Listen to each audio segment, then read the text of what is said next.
بادل مسلم میری نہایت محترم عزیز دوستوں، بزرگوں اور بھائیوں، اور جہاں تک میری آواز آ رہی ہے سب کو میری طرف سے السلام علیکم ورحمۃ اللہ وبرکاتہ۔ حضرات گرامی، پہلی بات یہ ہے کہ جمعۃ المبارک کی جب اذان ہو جائے تو آپ جلد از جلد مسجد میں تشریف لے آیا کریں، اور دوسری بات یہ ہے کہ جو پہلے جو اندر مسجد کے اندر حال ہے یہاں آ کر کوشش کیا کریں کہ بیٹھا کریں، اگر جگہ نہ ملے تب آپ حضرات باہر بیٹھ سکتے ہیں، اندر آ کے بیٹھیں تاکہ ایک ماحول بنے۔ آج جمعۃ المبارک کا دن ہے، آکے اللہ اور اس کے حبیب کا ذکر ہوتا ہے، اور ذکر میں جب محفل بھرپور ہو تو نوری ملائکہ بھی یہاں تشریف فرما ہوتے ہیں، اور پھر رنگ دوبالا ہو جاتا ہے۔ تاکہ آپ سارے حضرات باہر بیٹھے ہوتے ہیں تو مجھے بھی لطف نہیں آتا، جیسے ہی مسجد میں آنے پہلے اندر بیٹھیں، اندر والی صفیں پر کریں، پھر آپ حضرات باہر بیٹھ سکتے ہیں، بڑی مہربانی۔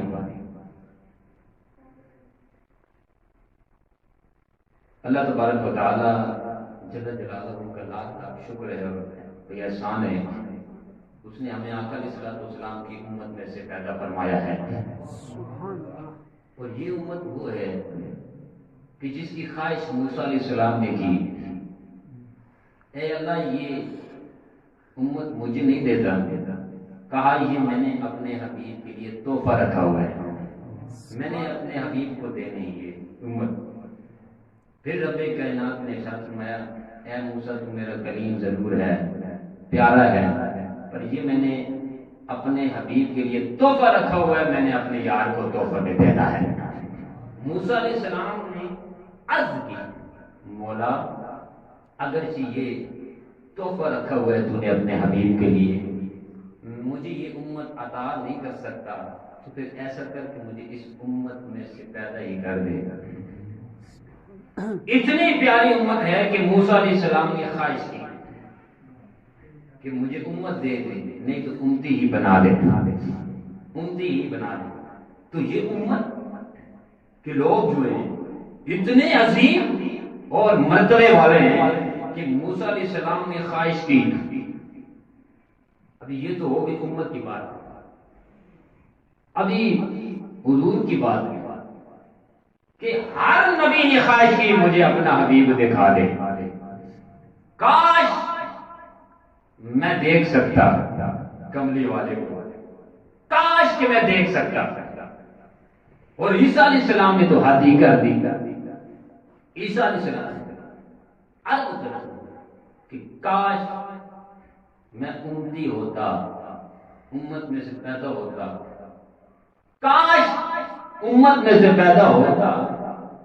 پھر کہا کہ نہیں، اے اللہ امتی بھی نہیں بن سکتا، امت عطا بھی نہیں ہو سکتی، امت میں سے پیدا بھی نہیں ہو سکتا، پھر مجھے آقا علیہ الصلوۃ والسلام کے نالین مبارک کی تسمے ہی بنا دے کہ میں تسمے بن جاؤں، تسمہ۔ اتنی محبت، اتنا عشق یہ ملا کہاں سے؟ یہ اللہ پاک نے اتنا عشق عطا کیا۔ وہ کیسے؟ اللہ نے کہا میرے یار پر درود پڑھو، جب سب نے درود پڑھا تو رب نے دیکھا کہ یہ میرے یار پر درود پڑھتا ہے، تو اللہ پاک نے ان کو ساری تجلیات بھی عطا کر دی۔ اللہ پاک نے ان کو بے حساب عطا کیا، ان کو اتنا کچھ عطا کیا کہ بے حساب۔ سلیمان علیہ السلام کو بادشاہی دی، کیوں؟ درود کی بدولت سے۔ سلیمان کو نبی بنایا، کیوں؟ اس لیے کہ درود کی برکت سے۔ اللہ نے ہر چیز، جس نبی کو کوئی چیز دی ہے صرف درود کی برکت سے۔ آگے چل کے آتے ہیں کہ جب میرے آقا علیہ الصلوۃ والسلام نے ساری عمر 40 سال تک مکہ میں، مکہ 40 سال کے بعد آپ نے نبوت کا اعلان کیا، اور 40 سال کی زندگی مکہ والوں کے سامنے تھی، انہی میں حتیٰ کہ یہودی، مشرک، منافق، سارے لوگ جب دعائیں قبول نہ ہوتی تھی نا تو حضور علیہ السلام کا اسم پاک کا واسطہ پیش کیا کرتے تھے، اے اللہ ہم تیرے پیارے حبیب کا نام کا وسیلہ پیش کرتے ہیں. اپنے پیارے حبیب محبوب کے نام کی بدولت سے، ان کے وسیلے سے، نام کے وسیلے سے، حضور کے نہیں نام کا وسیلہ محمد، اس میں محمد صلی اللہ علیہ وآلہ وسلم، یہ نام کا وسیلہ پیش کرتے ہیں. اور حدیث پاک میں آتا ہے کہ اللہ پاک نے اپنے یار کے نام کی بدولت سے سب کو عطا کیا، سب کی خواہشیں بھی پوری کی، سب کی دعائیں بھی پوری کی. سبحان اللہ. اتنی برکت ہے کہ نام کی اتنی طاقت ہے، نام کی اتنی شان ہے. تو ذرا سوچو، جب آپ دنیا میں آئے تو وہی لوگ جنہوں نے نام کا وسیلہ پیش کیا، نام کا وسیلہ پیش کر کے دعائیں کرتے رہے، نام کا وسیلہ پیش کر کے حاجت پوری کرواتے رہے، اللہ پاک نے انہی اپنے حبیب کے نام کی بدولت سے، محمد صلی اللہ علیہ وآلہ وسلم کے نام کی بدولت سے سب کو عطا کیا. سبحان اللہ. پھر میرے آقا علیہ الصلوۃ والسلام نے جب اعلان نبوت فرمایا تو وہی لوگ جو چاہنے والے تھے، وہی لوگ جو پیار کرنے والے تھے، جو عشق کرنے والے تھے، محبت کرنے والے تھے، آپ کو سچا کہنے والے تھے، آپ کو صادق امین کہنے والے تھے، آپ کو سچا ثابت کرنے والے، کہا آپ سچے ہیں، آپ امین ہیں، آپ امانت دار ہیں، آپ جیسا کوئی اور ہے ہی نہیں، بس صرف آپ ہی آپ ہیں. جہاں جاتے حضور کا نام، حضور کا ذکر کرتے، جہاں بھی جاتے ان جیسا کوئی امانت دار نہیں، ان جیسا کوئی بڑا نہیں. تو وہی لوگ کہتے ہیں کہ ہم نہیں مانتے. جب کہا، حضور نے فرمایا کہ میں نبی ہوں، اللہ نے مجھے بھیجا ہے اس کام کے لیے. کس کے لیے؟ تبلیغ کے لیے. اس لیے میں آیا ہوں کہ میں تم لوگوں کو، اپنی امت کو، تم سب کو اللہ کا راستہ بتا دوں کہ یہ راستہ ہے. تو کسی نے نہیں مانا، کسی نے نہیں مانا. جب اعلان نبوت فرمایا تو کسی نے نہیں مانا. اور حضرت ابوبکر صدیق رضی اللہ تعالی عنہ، آپ ذرا سوچیں کہ نبیوں کی اتنی شان ہے کہ کسی نے کہا امتی بنا دے، کسی نے کہا تسمہ بنا دے. تسمہ ہوتا نالین پاک کا تسمہ ہوتا. یہ کس کی بدولت سے؟ درود کی بدولت سے. کس کی؟ کیونکہ ان نبیوں نے دیکھا نہیں، بن دیکھے درود پڑھتے رہے. دیکھا تو نہیں نا، بن دیکھے درود پڑھتے رہے. اور ذرا سوچو کہ صحابہ کرام نے تو دیکھ کے حضور پر درود پڑھا ہے. سبحان اللہ. ان کی کتنی شان ہوگی، کتنی عظمت ہوگی کہ آقا علیہ الصلوۃ والسلام کو دیکھ کر درود پڑھتے تھے. نمازیں تو بعد میں آئی نا، درود پہلے تھا. درود تو جب کائنات نہ تھی تب بھی تھا، اور اب بھی ہے. جب فنا ہو جائے گی تو ساری دنیا ایک اللہ رہ جائے گا، اللہ اس وقت بھی اپنے یار پر درود پڑھتا رہے. اتنی شان جو بغیر دیکھے درود پڑھے ان کو اللہ نبوت عطا کرتا ہے، بادشاہی عطا کرتا ہے. تو ذرا سوچو، جس نے دیکھ کر درود بھی پڑھا، دیدار بھی کیا، کتنی شان ہوگی، کتنا مرتبہ ہوگا. اور اسلام لانے والے، اسلام قبول کرنے والے سب سے پہلے حضرت سیدنا ابوبکر صدیق رضی اللہ عنہ. آپ کا کتنا مرتبہ ہے، آپ کی کتنی شان ہے، کتنی عظمت ہے آپ کی. کہ جب شام گئے آپ تجارت کے لیے گئے، وہاں جب رائب تھا اس سے بات چیت ہوئی اس معاملے میں. جب اس نے کہا کہ باہر کون آیا، کہا بھائی ابوبکر آیا. پھر بندہ باہر گیا، کہا وہ پوچھ رہا ہے رائب کہ آپ کے باپ کا نام کیا ہے، کہا ابو قحافہ.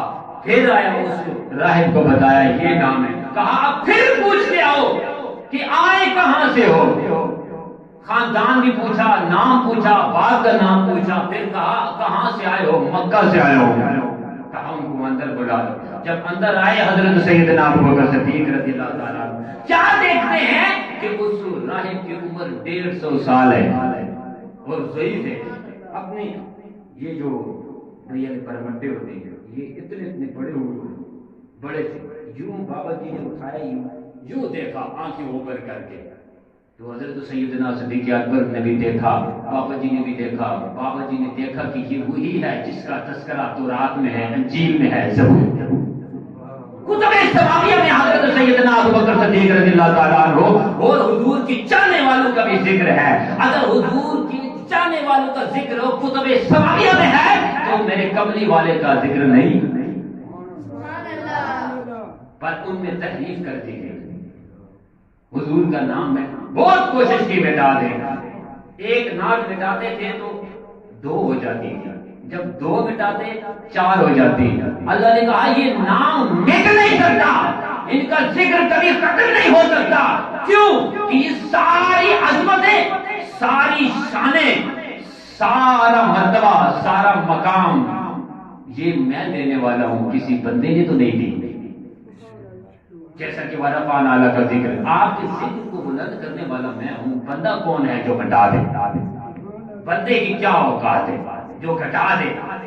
تو بابا جی جب ساری باتیں شاتیں ہوئی, حضور علیہ السلام کے بارے میں سب کچھ بتایا, تو حضرت سیدنا ابو بکر صدیق رضی اللہ تعالیٰ عنہ کے دل میں یہ خواہش پیدا ہوئی کہ میں کسی طرح جلدی سے میں پہنچ جاؤں. میں کب صبح ہوگی کہ میں جب پہنچوں گا. جب سارا کام ختم کر کے آئے مکہ میں, گھر میں آئے, پوچھا حضور کہاں ہے؟ کہاں نہیں ہے, مسجد میں ہوں گے. جب مسجد میں آئے وہاں بھی نہیں. سامنے پہاڑی پر بیٹھے ہوئے تھے میرے آقا علیہ السلام نے صدیق اکبر رضی اللہ تعالیٰ عنہ کو دور سے دیکھ کر کیا فرمایا؟ جو اپنے ہاتھوں کو کھول کر کہا, اے ابو بکر آ جا میرے گھر سے لگ جا. یوں دور سے کہا آجا میرے گلے سے لگ جا. ارے جس کے مقدر میں گدائی تیرے در کی, قسمت نے اسے راہ دکھائی. اللہ تو راستہ دکھاتا ہی اس کو ہے جس کے دل میں حب ہو, جس کے دل میں پیار ہو, جس کے دل میں عشق ہو, جو عشق مصطفیٰ کو جانتا بھی ہو, پہچانتا. آپ کے دل میں عشق تھا, آپ کے دل میں محبت تھی, آپ کے دل میں درد تھا. رات گزری, سفر کیسے کیا یہ بیان نہیں کر سکتا, وہاں باتیں کیا کیا ہوئی یہ بیان نہیں کر سکتا. بس بے چینی تھی کہ کب میں پہنچوں مکہ میں اور کملی والے کو دیکھوں. اور جب حضرت ابو بکر صدیق رضی اللہ تعالیٰ عنہ, آپ نے جب پوچھا کہ اے اللہ کے نبی کیا دلیل ہے, کہا اب بھی پوچھنا چاہتے ہو وہ شام والی رات یاد نہیں؟ وہ رات یاد نہیں. بس اسی سوچ میں کہا حضور کو کیسے پتہ چلا وہ رات؟ وہ تو ہم دونوں میں باتیں ہوئی ہیں, ایک بابا جی بیٹھے تھے, ایک میں بیٹھا تھا, ان کو کیسے معلوم ہوا؟ بس یہی دل میں سوچ کے کہا میں گواہی دیتا ہوں کہ اللہ کے نبی آپ ہی ہو, سچے نبی. وہیں پر کلمہ پڑھ لیا, لا الہ الا اللہ محمد رسول اللہ, اشہد ان لا الہ الا اللہ وحدہ لا شریک لہ اشہد ان محمدا عبدہ ورسولہ. وہیں پر کلمہ پڑھ لیا. تو یہ بات وہ ہوتی ہے کہ پیر نصیر الدین شاہ صاحب رحمۃ اللہ علیہ کیا فرماتے ہیں کہ جس کے دل میں عشق ہو اسی کو اللہ پاک راستہ دکھاتا ہے. تڑپ رکھے, محبت رکھے حضور سے, تب اللہ پاک راستہ دکھاتا ہے. کیونکہ یہ راستہ کوئی آسان راستہ نہیں, یہ عشق کی منزل ہے. اس لیے تو پیر صاحب لکھتے ہیں کہ جس کے مقدر میں گہرائی تیرے در کی, قسمت نے اسے راہ دکھائی تیرے در کی. ایک ہوتی ہے محبت عقلی, ایک ہوتی ہے محبت طبی. محبت عقلی اس کو کہتے ہیں کہ جب آپ بیمار ہو جائیں آپ کو ڈاکٹر دوائی دیتا ہے, حکیم صاحب دوائی دیتے ہیں, تو حکیم صاحب کہتے ہیں یہ دوائی جو ہے نا یہ 3 ٹائم کھانا ہے. تو آپ کو اس دوائی سے محبت ہوگی, کیوں؟ پتہ ہے آپ کو یہ اسی دوائی سے میں نے ٹھیک ہونا ہے, اسی دوائی سے میں نے ٹھیک ہونا ہے. تو محبت ہوگی آپ کو دوائی سے, آپ 3 ٹائم کھاؤ گے. جب آپ 3 ٹائم کھاؤ گے تو ٹھیک ہو جاؤ گے. اس کو کہتے ہیں محبت عقلی, کہ عقل سے کہ مجھے حکم ہوا ہے 3 بار کھانے کا, جتنا حکم ہوا ہے اتنا کھانا ہے. ایک وہ محبت ہوتی ہے جو محبت طبی ہوتی ہے. محبت طبی اس کو کہتے ہیں کہ جب ڈاکٹر آپ کو دوائی دے, حکم ہو کہ 3 ٹائم کھانا, آپ کو پتہ بھی ہے, محبت ہے کہ بھئی اس سے میں نے ٹھیک ہونا ہے, آپ پوری بوتل اٹھا کر کھا جاتے ہیں تو وہی دوائی پھر ری ایکشن کر جاتی ہے, انفیکشن ہو جاتا ہے. تو اسی لیے دوائی, یہ محبت طبی جو ہے نا یہ بہت مشکل ہے, کیونکہ اس میں جان بھی جان کا بھی خطرہ ہے، اس میں من کا بھی خطرہ ہے، اس میں تن کا بھی خطرہ ہے، اس میں مال بھی دینا پڑتا ہے، جان دینی پڑتی ہے، گھر بار لٹانا پڑتا ہے۔ اس کی منزل میں آ کر سب کچھ اللہ کے راستے میں لٹانا پڑتا ہے، دینا پڑتا ہے۔ اے اللہ، دیا بھی تو نے ہے اپنے حبیب کے صدقے سے، دے بھی رہا ہوں تیرے راستے میں، کوئی احسان نہیں، کیونکہ جتنا احسان اللہ کا ہے ہم پر، اس نے ہمیں مال دیا، ہمیں سب کچھ دیا، ہمارا کیا ہے؟ حضرت سیدنا ابو بکر صدیق رضی اللہ تعالی عنہ، آپ میرے آقا علیہ السلام کے پاس بیٹھے ہوئے، حضور کیا فرماتے ہیں کہ مجھے 3 چیزیں پسند ہیں، مجھے 3 چیزیں پسند ہیں۔ ایک ہے خوشبو، علماء کرام تشریف فرمائیں، ماشاءاللہ اللہ پاک کو صحت کاملہ عاجلہ عطا فرمائے۔ ایک ہے خوشبو، ایک ہے نکاح، اور تیسری چیز کون سی ہے؟ حضور کیا فرماتے ہیں؟ میری آنکھوں کی ٹھنڈک نماز میں ہے۔ تو ہم نے نماز تو پڑھنی ہے، صرف اگر خوشبو لگا لے، نکاح کر لے، نماز نہ پڑھے تو یہ بھی حضور کی سنت و ادا نہیں ہوئی۔ جب میرے آقا علیہ السلام نے ارشاد فرمایا کہ مجھے 3 چیزیں پسند ہیں، ایک خوشبو ہے، ایک نکاح ہے، اور تیسری کیا ہے؟ میری آنکھوں کی ٹھنڈک نماز میں ہے، میری آنکھوں کی ٹھنڈک نماز میں ہے، تو ہم نے کبھی نماز پڑھی؟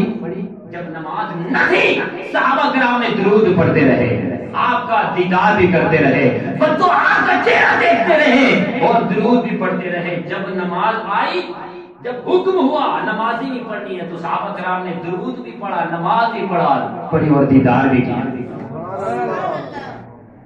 حضرت سیدنا ابو بکر صدیق رضی اللہ تعالیٰ عنہ، آپ کیا عرض کرتے ہیں؟ یا رسول اللہ، مجھے بھی 3 چیزیں پسند ہیں۔ کیا رسول اللہ؟ جب حضور نے کہا مجھے 3 چیزیں پسند ہیں، آپ نے بھی کہا مجھے 3 چیزیں پسند ہیں۔ ابھی سنو 3 چیزیں ان کو کون سی پسند تھی، کون کون سی چیز پسند تھی؟ حضرت سیدنا ابو بکر صدیق رضی اللہ تعالیٰ آپ عرض کرتے ہیں، یا رسول اللہ، ایک صلی اللہ علیہ وآلہ وسلم، ایک چیز وہ ہے کہ میں جتنا مال بھی ہے نا، میں آپ کے قدموں میں لا کر رکھ دوں، جتنا مال ہے آپ کے قدموں میں لا کر رکھ دوں۔ دوسری چیز کون سی ہے یا رسول اللہ؟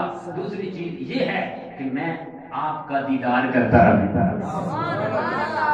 بس دیدار کرتا رہوں، اتنا کروں دیدار، اتنا کروں کہ میرا دل خوش ہو جائے اور خوش ہو جائے، مزید خوش ہو جائے، اللہ بھی مجھ سے راضی ہو جائے۔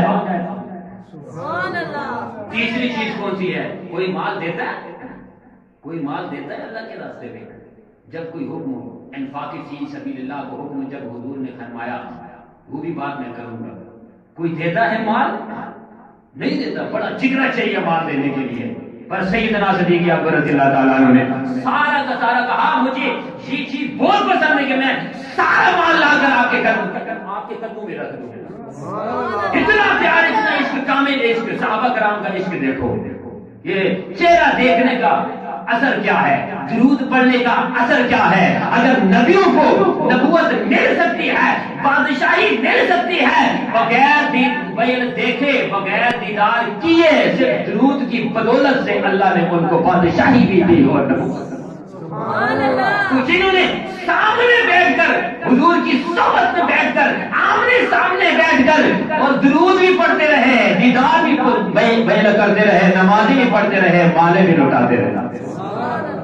ایک چیز ہے کہ میں آپ کا دیدار کروں، دوسری چیز یہ ہے کہ جتنا مال ہے آپ کے قدموں میں پیش کر دوں، تیسری چیز یہ ہے کہ ہم جب بیٹی دیتے تو بڑے سوچ سمجھ کر دیتے ہیں، سوچ سمجھ کر دیتے ہیں، پر کہا مجھے تیسری چیز یہ ہے پسند کہ میری بیٹی آپ کے نکاح میں۔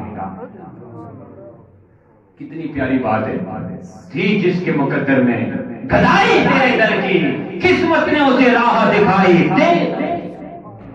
یہ چیز پسند ہے مجھے۔ تو مال کون دیتا ہے؟